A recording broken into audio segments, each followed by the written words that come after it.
नहीं मिला सकते, तो जिन भगवान का तेज करोड़ों सूर्य और चंद्रमा के तेज से भी ज्यादा है, हम उन भगवान को एकटक निहार भी नहीं सकते। इसलिए आपने ख्याल किया हो या ना किया हो पता नहीं, कभी भी दर्शन भगवान की एकदम सामने खड़े होकर के नहीं करना चाहिए। क्या हमारे में इतनी ताकत ही नहीं है कि हम उनकी इतनी ऊर्जा को झेल सकें?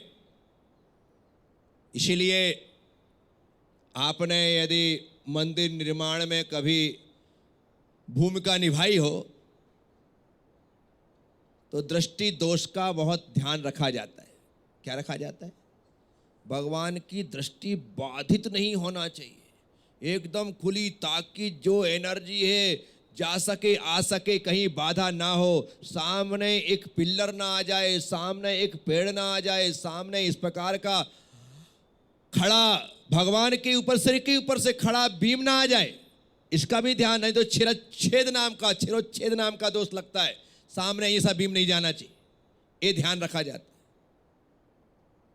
इसी प्रकार से भगवान के सामने हम खड़े होकर के यदि प्रणाम करेंगे तो क्या होगा?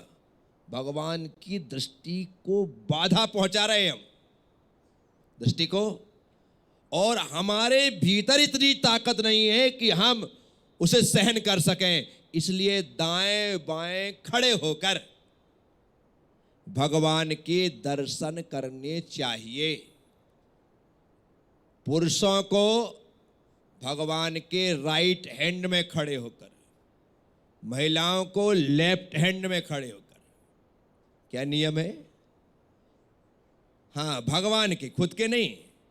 भगवान, जैसे भगवान महावीर स्वामी बैठे हैं, उनका राइट हैंड ये, तो आप जब नमोस्तु करें, प्रणाम करें, तो पुरुष उस तरफ से, अर्थात सुनील वहां से और ममता यहां से, देवेंद्र वहां से और ममता यहां से, दोनों ममता। देखा, दो विधान वाले, दोनों की पत्नी का नाम ममता।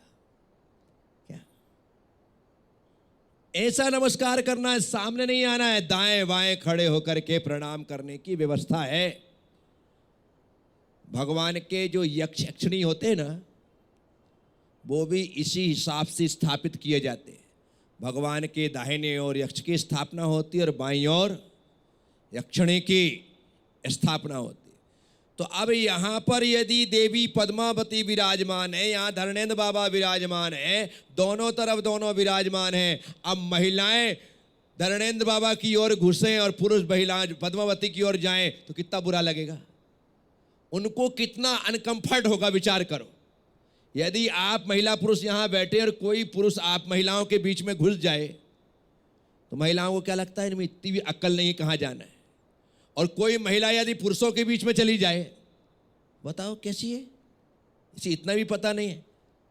तो इसी प्रकार से भगवान के दर्शन करते समय हमें यह बात ध्यान में रखना चाहिए कि पुरुषों को राइट हैंड में, महिलाओं को लेफ्ट हैंड में खड़े होकर के भगवान की वंदना करना है, भगवान के दर्शन करना है, ये व्यवस्था है। यदि आप खड़े नहीं, परिक्रमा लगा रहे हैं तो कोई बात नहीं, आप साथ साथ जोड़े से आए हैं तो करते करते जोड़े से आओ ना, तो तुमको कहीं भी घुसने का अधिकार रहता है। क्या ये बड़ा फर्क पड़ता है, इसलिए लोग शादी करते हैं। जोड़े से आओ तो आपको लाइसेंस मिल गया। किसी घर में अकेली महिला भी हो और आप जोड़े से जाओ, बैल बजाओ, बिंदास अंदर चले जाओ।